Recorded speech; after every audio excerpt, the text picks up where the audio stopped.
ఈరోజు మన అంశం ఏంటంటే, ఆల్రెడీ మనం వినదైతే మనం ఎందుకులే అనుకుంటున్నారు. మీరు పిలువబడిన వారా, ఏర్పరచబడిన వారా? ఆల్రెడీ విన్నాం కదండి, చాలామంది అనుకుంటున్నారు. కొంచెం క్లారిటీగా ఈరోజు మీకు ఇవ్వబడుతుంది కనుక, పిలువబడిన వారు ఎవరు అంటే, క్రీస్తునందు బాప్తిస్మము పొందిన ప్రతి ఒక్కరూ ఎవరు? పిలువబడిన వారే. అందుకే పేతురు గారి పత్రికలో ఏమంటాడు? 2:9 చూడండి ఒకసారి.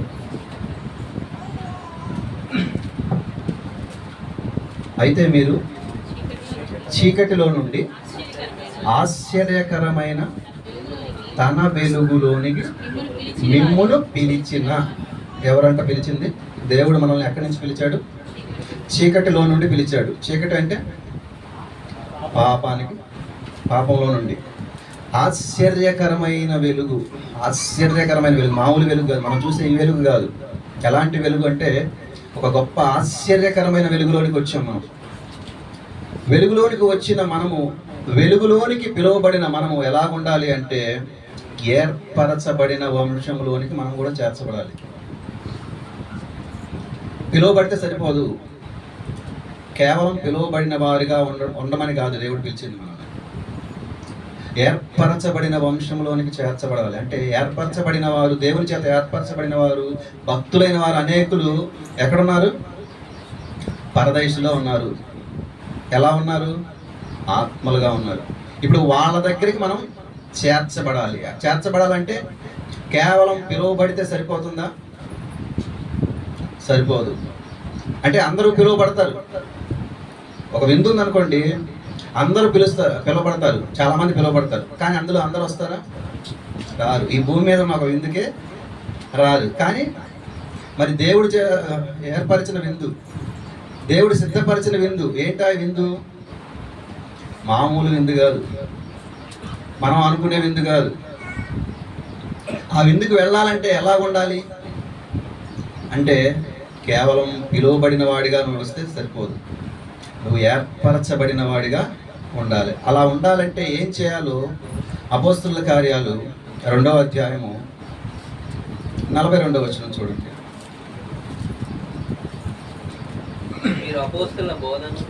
వీరు అంటే ఎవరు? బాప్తిసం పొందినవారు. బాప్తిసం పొందినవారు అంటే ఎవరు? పిలువబడినవారండి. మన అంశం ఏంటి? వీరు అంటే పిలువబడిన వారు. వీరు అంటే పిలువబడిన వారు. వీరు పిలువబడిన వారు అపోస్తుల బోధ ఎందును, సహవాసమందును, రొట్టె విరుచుట ఎందును, ప్రార్థన చేయుట ఎందును ఎడతెగక యుండిరి. ఎవరో వీళ్ళు? పిలువబడిన వారు. ఎలా ఉన్నారంట? అపోస్తుల బోధ ఎందున్నారు, సహవాసంలో ఉన్నారు, రొట్టె విరుచుట్లో ఉన్నారు, ప్రార్థన చేయట్లు. ఏమవలేదు? తెగల. ఈరోజు చాలామంది పిలువబడిన వాళ్ళు ఉన్నారు లోకంలో, అనగా బాప్తిసం పొందిన వాళ్ళు. వీటన్నిటితో అనుసంధానం కలిగి ఉన్నారా? కరెక్ట్గా ప్రాసెస్ ఫాలో అవుతున్నారా? అంటే చాలామందికి అపోస్తుల బోధ ఏదో, అబద్ధ బోధ ఏదో వ్యత్యాసం తెలియకుండా ఉన్నారు. కారణం ఏంటి అంటే, వాళ్ళు బైబిల్ చదవరు. ఏముందో వాళ్ళకి అనవసరం. ఏదో విన్నాము, వెళ్ళిపోయాము, అయిపోయింది, ఈరోజు ఆరాధనకి వెళ్ళొచ్చాము అనే భక్తులుగా ఉంటే ఎప్పటికీ నువ్వు అపోస్తుల బోధలో ఉండలేవు. అలాగే సహవాసం, పిలువబడిన వారు ఎక్కడ ఉండాలి? సహవాసంలో ఉండాలి. ఇది కూడా చాలామంది ఏమైంది? తెగుతుందనమాట. ఎవడు తెంపేది? మనం తెంపాలనుకోం, ఉండాలని అనుకుంటాం, కానీ వాడు తెంపుతాడు. ఎవడాడు? అపవాది. దేవునికి మనకి మధ్యలో ఏం చేస్తాడు? తెంపడానికి ఏం పెడతాడంటే, సులువుగా చిక్కులు పెట్టే పాపాలని మధ్యలోకి తీసుకొచ్చి పెడతాడనమాట. అందుకే రక్షింపనేరకుండానట్లు యెహోవా హస్తం కురచకాలేదు, విననేరకుండానట్లు ఆయన చెవులు మందం కాలేదు. అంటే పిలువబడిన వారు ఆయన ప్రార్థన చేయాలన్నా, వినాలంటే ఎలా ఉండాలి? మధ్యలో తెగిపోయిందనుకో వినడు ఆయన. ఆయన చెవులు మందం కాలేదు, కానీ ఏమైందంటే మీ పాపములే దేవునికి మీకు అడ్డంగా వస్తున్నాయి అంట. అంటే మధ్యలో పాపాలను పెట్టి ఏం చేస్తున్నాడు? గోడ కడుతున్నాడు వాడు, అపవాది. మనం అది గ్రహించాలి. ఎవరు? పిలువబడిన వారు. అది గుర్తుపెట్టుకోండి. పిలువబడిన వారు ఏం చేయాలి? గ్రహించాలి. మరలా ఈ రెండు చేయలేదు అనుకోండి, రొట్టె విరచడానికి మనసు ఒప్పుಕೊಂಡಿద్దా? మనస్సాక్షి ఒప్పుಕೊಂಡಿద్దా? అపోస్తుల బోధలో లేవు, సహవాసంలో లేవు. రొట్టె విరచడానికి మనస్సాక్షి ఎక్కడో గద్దిస్తూ ఉంటుంది. ఈ మూడు చేయనప్పుడు ప్రార్థన ఏం చేస్తాం? చేస్తారా ప్రార్థన? ఈ మూడు చేయనప్పుడు ప్రార్థన చేయలేం. కాబట్టి అప్పుడు ఏమైంది? ఎడ తెగుతుందన్నమాట మెల్లిగా. ఫస్ట్ స్టెప్లోనే చాలామంది తెగిపోతున్నారు, రెండో స్టెప్లో కొంతమంది.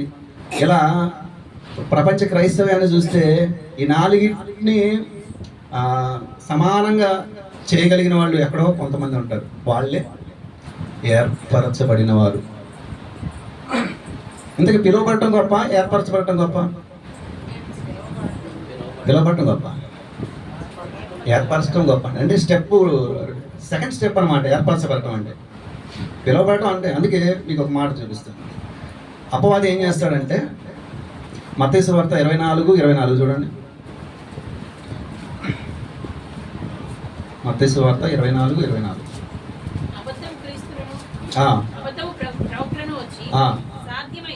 సాధ్యమైతే ఏర్పరచబడిన వారిని సహితం మోసపరచుటకై గొప్ప సూచక క్రియలను.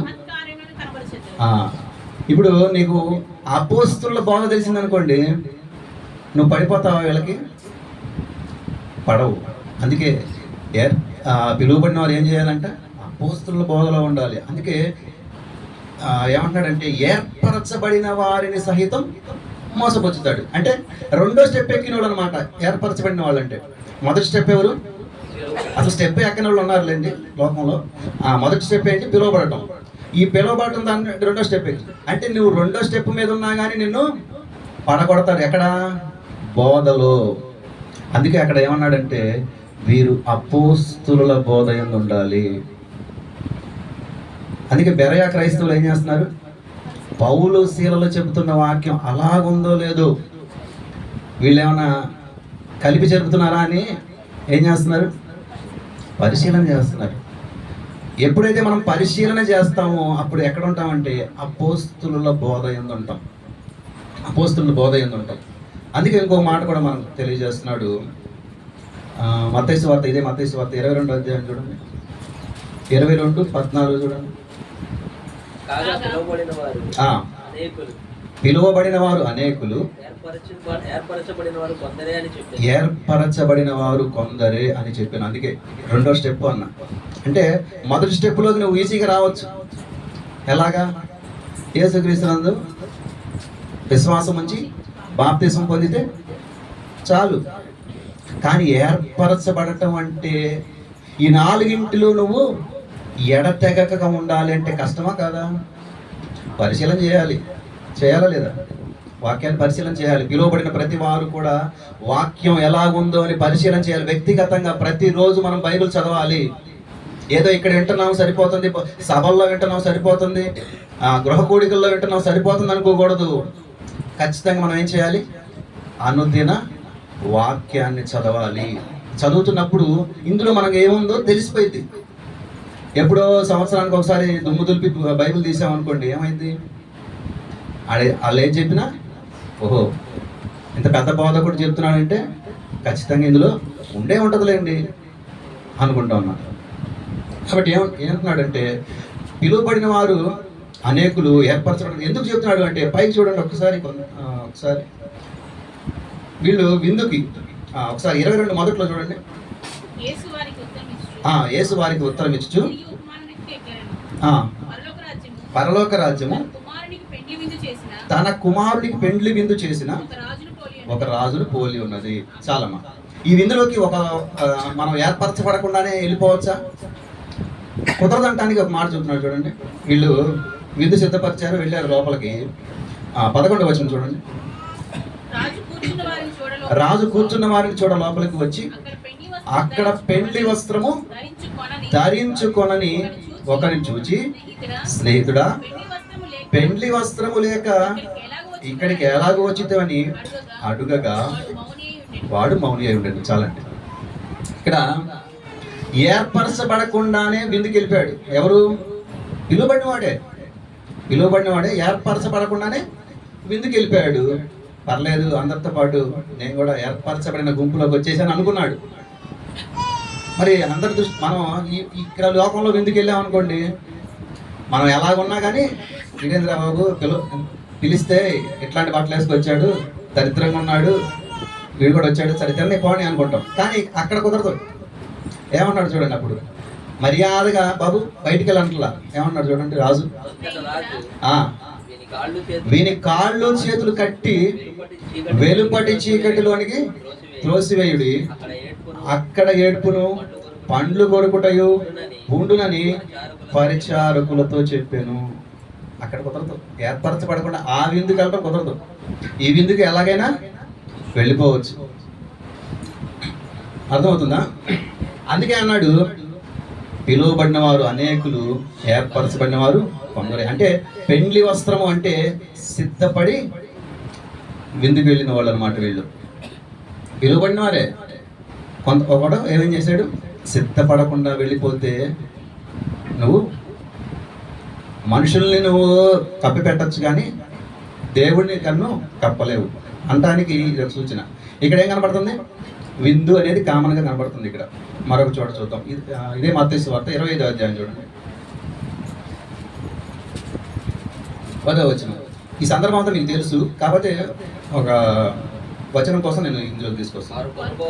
వారు కొనబోచుండగా పెండ్లి కుమారుడు వచ్చెను, అప్పుడు సిద్ధపడి ఉన్నవారు అతనితో కూడా పెండ్లి విందుకు లోపలికి పోయిరి. ఇక్కడ కూడా విందు కనబడుతుంది.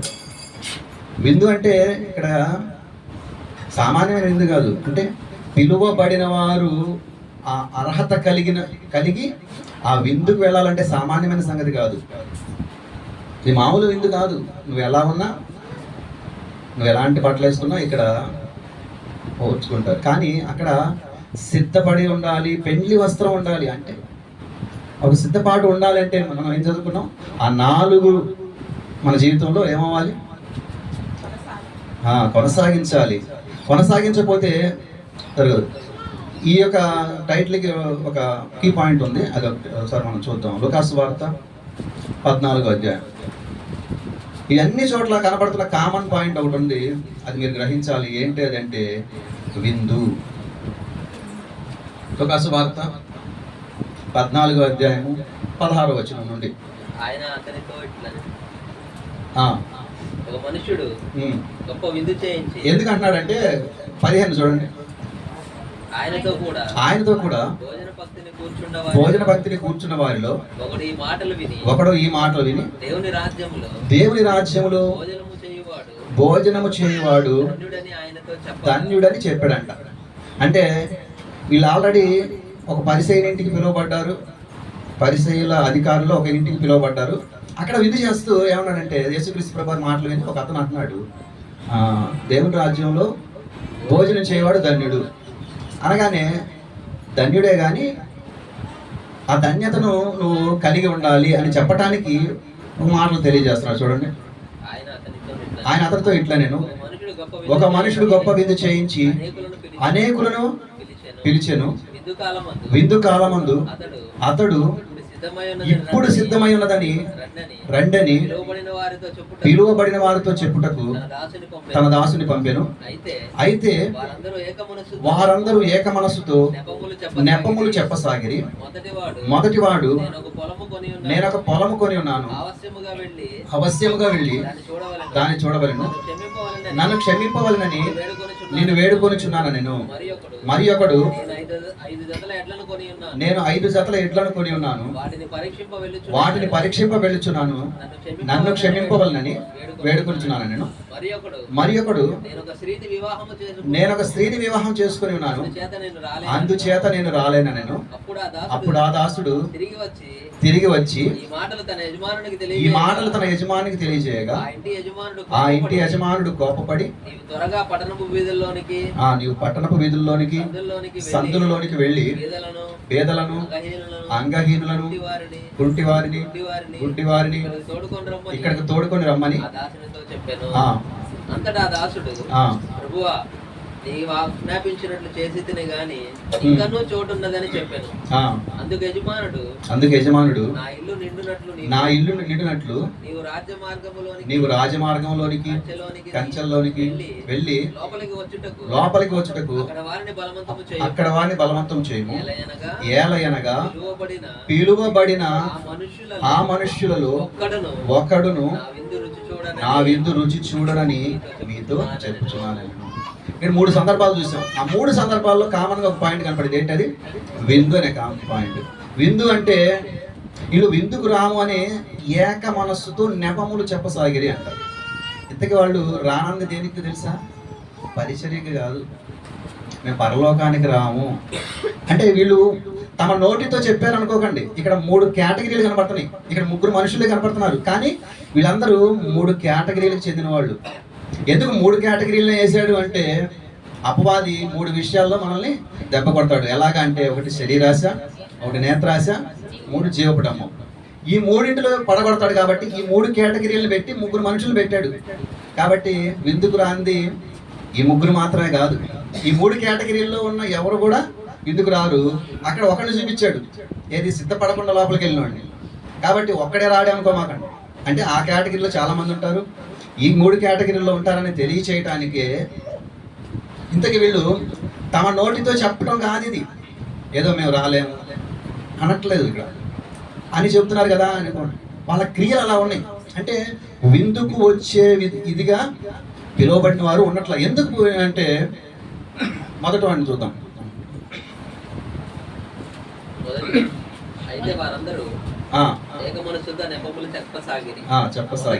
మొదటివాడు నేను ఒక పొలము కొని ఉన్నాను, అవశ్యముగా వెళ్ళి దాన్ని చూడవలను, నన్ను క్షమింపవలను అన్నాడు. అంటే ఇతడు కొన్నాడంట, కొన్నదాన్ని చూడాలా?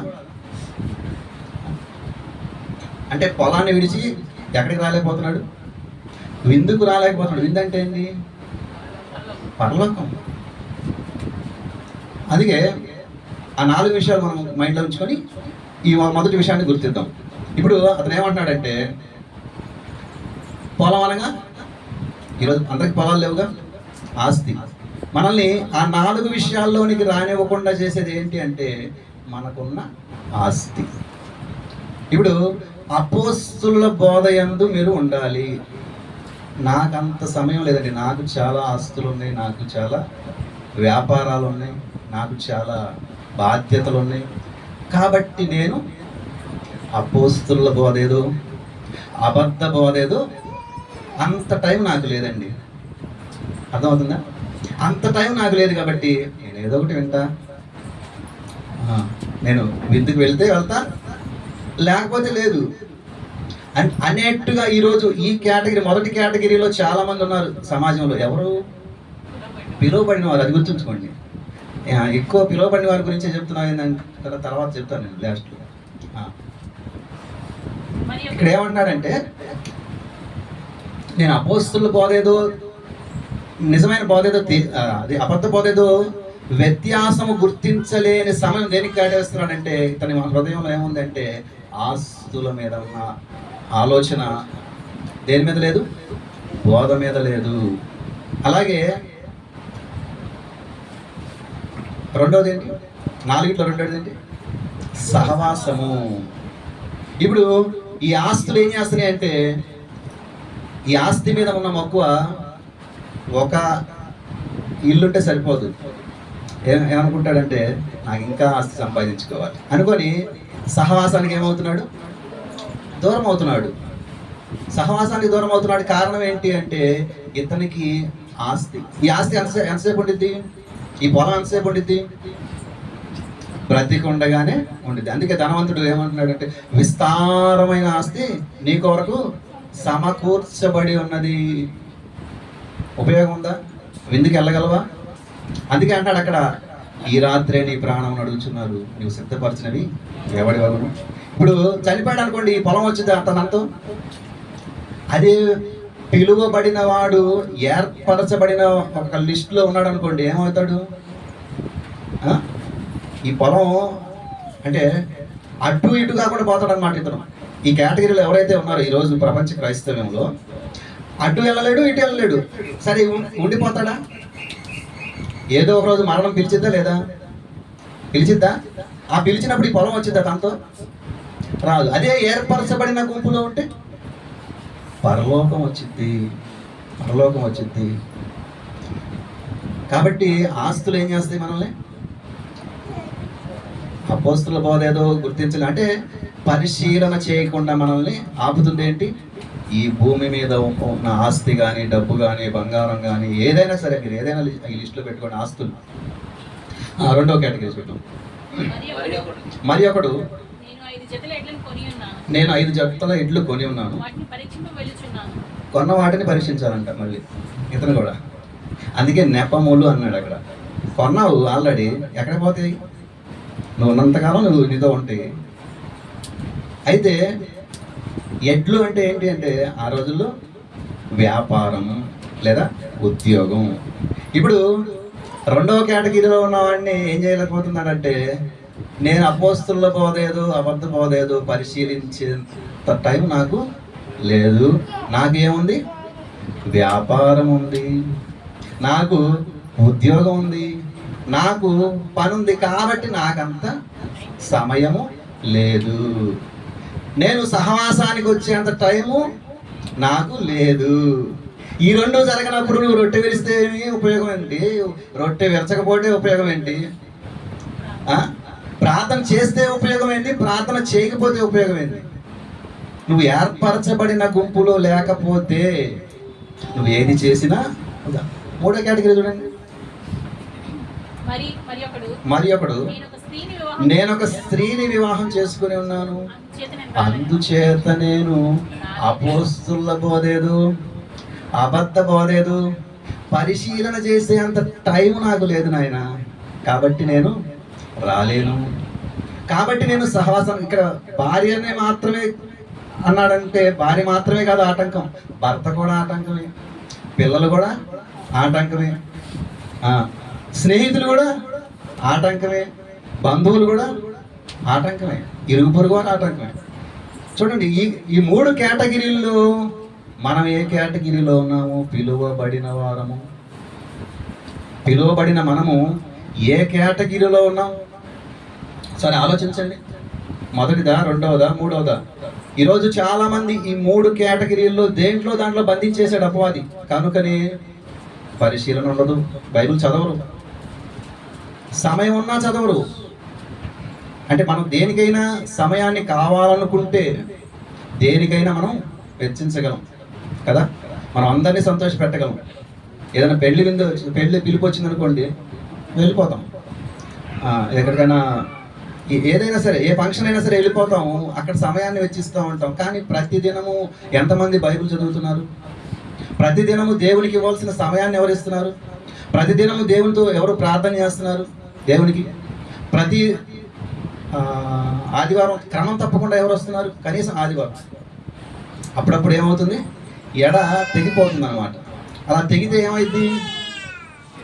కాళ్ళు చేతులు కట్టి అతను ఏం చేశాడు? వెలుపటి చీకట్లో వేశాడు. అక్కడ ఏడుపును పండ్లు కొరుకుటయ్యు. ఇవేవి రావు మనతో.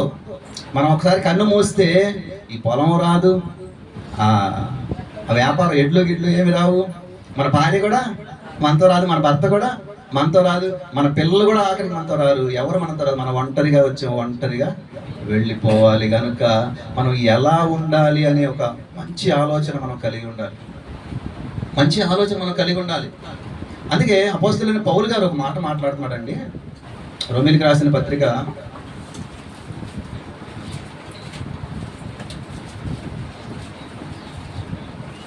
8వ అధ్యాయము 35వ వచనం. క్రీస్తు ప్రేమ నుండి మనలను ఎడబాపు వాడెవడు? శ్రమ అయినను, బాధ అయినను, హింస అయినను, కరువైనను, వస్త్రహీనత అయినను ఉపద్రవమైనను ఖడ్గమైనను మనలను ఎడబాపున. చూడండి, ఈ కేటగిరీస్లో ఏదైనా ఆ 3 కేటగిరీలు ఉన్నాయా? ఉన్నాయి. ఇవేవి ఎడబాపలేదంట. శ్రమ కూడా ఎడబాపలేదు, హింస కూడా ఎడబాపలేదు. ఇతను హింస కలుగుతున్నా కూడా ఏం చేస్తున్నాడు? ఆ 4 ఉంటున్నాడు. బాధ కలిగినా కూడా ఏం చేస్తున్నాడు? ఆ 4 ఈ జీవితంలో ఏ 4? అపోస్తుల బోధ, సహవాసము, రొట్టె విరుచుట, ప్రార్థన చేయుట. వాళ్ళకున్న వాటికంటే గొప్పవి. ఎందుకంటే హింస, కరువు, వస్త్రహీనత అంటే అతన్ని వస్త్రహీనుడిగా చేసి కొట్టినా కానీ ఏం చేయట్లా? క్రీస్తు ప్రేమ నుండి ఎడబాపట్లేదు. అంటే ఎడ తెగట్లేదు అనమాట. ఎంత నరికినా ఎడ తెగట్లా ఇక్కడ. కానీ మనకు సులువుగా తెంపుతున్నాడు అనమాట మనల్ని. ఘోరమైన శ్రమలు అనుభవించినటువంటి ఆయనను సాతాను ఏం చేయలేకపోతున్నాడు? క్రీస్తు ప్రేమ నుండి ఎడ తెంపలేకపోతున్నాడు. మరి మనం శ్రమ కలిగితే అపోస్తల బోధ లేదు, ఏ బోధ లేదు మనకు. ఏ బోధ వద్దునా అసలు, సంఘమే వద్దు, అసలు నేను దేనికి రాను అంటాం. హింస కలిగితే రాగలమా? ఈ 4 ఉండగలమా? బాబు నేనేదో చక్కగా ఉండిద్ది, ఆనందంగా ఉంటుంది, సంతోషంగా ఉంటుంది, యేసుక్రీస్తులోకి వస్తే అనుకొని వచ్చాను, కానీ ఈ శ్రమలు కలిగితే నేను ఉండలేను అనట్లేదు. ఖడ్గమైనను నువ్వు ప్రకటిస్తే ఏం చేస్తాం? చంపుతామన్నా కూడా చంపినా పర్లేదు. చూడండి, అక్కడ 3 కేటగిరీల్లో ఉన్న వ్యక్తులకి పౌలు గారికి ఉన్న వ్యత్యాసం మనం ఆలోచిస్తే చాలా గొప్పగా ఉన్నాడు పౌలు గారు. చాలా గొప్పగా ఉన్నాడు. అందుకే ఏర్పరచబడిన లిస్టులో ఉన్నాడు. అందుకే మంచి పోరాటము పోరాడి తిని, నా పరుగు కడముట్టించి తిని, విశ్వాసమును కాపాడుకుంటుని, ఇక మీదట నా కొరకు నీతి కిరీటము ఉంచబడి ఉన్నది. ఎవరికి నీతి కిరీటము? పిలువబడిన వారికి కాదు, ఏర్పరచబడిన వారికి. ఉండాలంటే చాలా కష్టం. ఈ 3 శరీరాశ, నేత్రాశ, జీవపుటంబం, వీటి ద్వారా మనల్ని వెనుకకు లాగేయాలని ప్రయత్నిస్తున్నాడు ప్రతి క్షణం. వాడు తనకు సమయము కొంచెమే అని ఏం చేస్తున్నాడు? బహుక్రోధము గలవాడే. సమయం కొంచెమా? కాబట్టి మన సమయం కొంచెమా, వాడి సమయం కొంచెమా? ఆదాము కాలం నుంచి ఉన్నాడండి, కానీ సమయం కొంచెమే అనుకుంటాడు. మనం చాలా ఉందిలే, పరిశీలిద్దాంలే, సహవాసం అంతా వెళ్దాంలే, రొట్టె వేస్తాం, తీసుకుందాంలే, ఈ వారం కాబట్టి రేపు వారం ప్రార్థన పూట చేయకపోతే ఏమైంది, రేపు చేద్దాంలే. చూడండి, మనము పిలువబడిన వారి లిస్టులోనే ఉంటే మనం యేసుక్రీస్తుని గెలిపించలేము. చివరిగా ఒక మాట చూద్దాం. మనం ప్రకటన గ్రంథము చూసే ముందు మత్తయి సువార్త చూడండి ఒకసారి, 24:42. ఇప్పుడు ఈ భూమి మీద విందు ఉంటుంది కదా, ఈ విందుకి ఒక డేట్ ఉంటుంది, ఒక సమయం ఉంటుంది. అవునా? కావున ఏ దినమున మీ ప్రభు వచ్చునో మీకు తెలియదు కనుక మెలకువగా నుండి ఏ జామున దొంగ వచ్చునో తెలుసా మీకు? దొంగ ఎప్పుడు వస్తున్నారు తెలుసా? తెలిస్తే మనం ఊరుకుంటామా? నిద్రైపోము అసలు. ఏ జామున దొంగ వచ్చునో ఇంటి యజమానునికి తెలిసి ఉండిన యెడల అతడు మెలకువగా ఉండి తన ఇంటికి కన్నము వేయనీయుడని మీరు అనుకొనని గడియలో మనుష్య కుమారుడు వచ్చును గనుకనే మీరు సిద్ధముగా ఉండండి. ఈ భూమి మీద విందు పిలువబడ్డాం అనుకోండి, ఒక టైం ఉంటుంది, ఒక డేట్ ఉంటుంది. ఖచ్చితంగా మనం అప్పటికి సిద్ధపడి వెళ్ళొచ్చు, అప్పుడు ఎలాగున్నా కానీ దీనికి డేటు లేదు, టైము లేదు. ఈ విందుకి వెళ్ళాలంటే పిలువబడిన మనం అసలు పిలువబడింది ఎందుకు? దేనికి? ఈ విందులోనికి ప్రవేశించడానికే. అంటే పిలువబడిన మనం అందరము కూడా ఎక్కడికి వెళ్ళాలని? ఈ విందులోనికి వెళ్ళాలని, పరలోకానికి వెళ్ళాలని మనల్ని పిలిచాడు. కానీ డేటు తెలియదు, టైము తెలియదు. కాబట్టి మనం ఎప్పుడు ఎలా ఉండాలంటే రెడీగా ఉండాలి. అదే ఈరోజు ఒక విందుకు వెళ్ళాలనుకోండి, 12ంటికి వెళ్ళాలనుకోండి, ఎట్లా ఉంటాం? ఇప్పుడు ఇంత కంగారుగా ఉండం. ఎలా ఉంటాం? కరెక్ట్గా 11:30కి కంగారు పడుతూ ఉంటాం. అప్పుడే అందరూ స్నానాలకు వెళ్తారు. అంటే ఎందుకు? రెడీ అవ్వాలి. కానీ ఈ విందుకు అలా కుదరదు. ఏం చేయాలంటే నువ్వు సిద్ధపడి ఉండాలి. అందుకే 10 మంది కన్యకలు ఏమయ్యారు? 5గురు సిద్ధపడలేదు, 5గురు మాత్రమే సిద్ధపడ్డారు. అంటే మనం ఎల్లప్పుడూ అందుకే సిద్ధ మనస్సు అనే జోడు తొడుక్కోవాలి అంటాడు. అందుకే అంటున్నాడు చూడండి, మీరు అనుకోనని గడియలో మనుష్య కుమారుడు వచ్చును గనుకనే మీరును సిద్ధంగా ఉండాలి. ఏర్పరచబడిన వారు, పిలువబడిన వారు, ఏర్పరచబడిన వారుగా ఉండాలి. అంటే ఎల్లప్పుడూ సిద్ధంగా ఉండాలి. అలా సిద్ధంగా ఉండటం వల్ల మన వల్ల ఏం జరుగుతుంది అంటే, ప్రకటన గ్రంథంలో చూడండి ఒకసారి, 17వ అధ్యాయము 14వ వచనం. వీరు గొర్రెపిల్లతో యుద్ధము చేతురు గాని గొర్రెపిల్ల ప్రభువులకు ప్రభువును రాజులకు రాజునై ఉన్నందున తనతో కూడా ఉండిన వారు పిలువబడిన వారై ఏర్పరచబడిన వారై నమ్మకమైన వారై ఉన్నందున ఆయన ఆ రాజులను జయించును. అంటే యేసుక్రీస్తుకి నువ్వు నేను విజయం చేకూర్చాలంటే ఎలా ఉండాలి అంటే, పిలువబడిన వారుగానే మాత్రం ఉంటే సరిపోదు, ఏర్పరచబడిన వారుగా ఉండాలి, నమ్మకమైన వారిగా ఉండాలి. ఎందుకు అంటే మెజారిటీ ఎవరిలో ఉండాలి? యేసుక్రీస్తు రాకడప్పుడు ఎవరు లేరనుకోండి ఆయన పక్షాన ఎలా ఉంటుంది? ఇప్పుడు గెలుపు అనేది ఎప్పుడు వచ్చింది? అనేకులు అతని పక్షాన ఉంటేనే మెజారిటీ వచ్చింది. ఇప్పుడు యేసుక్రీస్తుని మనం గెలిపించాలి అంటే ఏ గుంపులో ఉండాలి అంటే, పిలువబడిన గుంపులో ఉంటే సరిపోదు, ఏర్పరచబడిన వారై నమ్మకమైన వారై ఉన్నప్పుడు ఆ రాజును జయిస్తాడంట. అంటే అక్కడేదో యుద్ధం చేస్తాడని కాదు, అనేకులు ఆయన పక్షాన ఉండాలి. అందుకే మనల్ని పిలిచాడు. ఆయన పక్షాన ఉండాలి, మనం జయించిన వారై ఆయన పక్షాన ఉండాలి. నేను జయించిన తండ్రితో కూడా ఆయన సింహాసనం ముందు కూర్చుండే ప్రకారం జయించిన వాడు నాతో కూడా నా తండ్రి సింహాసనం ముందు కూర్చుండనిచ్చేదను. ఆ స్థితిలోనికి వెళ్ళాలంటే నువ్వు ఎలా ఉండాలంటే కేవలం పిలువబడిన వారిగా ఉంటే సరిపోదు. మరి పిలువబడిన వారి గురించే చెప్తున్నారు. పిలువబడని వారు చాలా మంది ఉన్నారు కదా, మాకేం పర్లేదా అనుకుంటున్నారా? ఇంకా మీరు పిలువబడిన గుంపులోనికే రాకపోతే ఏర్పరచబడే గుంపులోకి ఎప్పుడు వస్తారు? విందుకు ఎప్పుడు వెళ్తారు కదా? కాబట్టి ప్రతి ఒక్కరూ కూడా పిలువబడటం అంటే చీకట్లో ఉండిపోతే మనం పిలువబడిన వారం కాదు. చీకట్లో నుండి ఆశ్చర్యకరమైన తన వెలుగులోనికి మనం రావాలి. అలా వచ్చి ఊరక కూర్చోవటం కాదు, బోధన పరిశీలించాలి, సహవాసంలో ఉండాలి, రొట్టె విరచాలి, ప్రార్థనలో ఎడతెగక ఎప్పుడైతే ఉంటామో అప్పుడు మనం ఏర్పరచబడిన గుంపులో ఉంటాం, ఏర్పరచబడిన వంశంలో ఉంటాము. కనుక ఆ స్థితిలో మనం అందరం ఉండాలి. కానీ ఆ 3 కేటగిరీల్లో మనం ఉండకూడదు. ఈ 4 మన జీవితంలో ఎల్లప్పుడూ జరగాలని కోరుకుంటూ ఈ నా మాటలు ముగిస్తున్నాను. ప్రార్థన చేస్తున్నాను. పరిశుద్ధుడా, ప్రేమ, నమ్మకం కలిగిన మా ప్రియ పరలోకపు తండ్రి, ఆయన తండ్రి, ఏర్పరచబడిన వారు ఎలా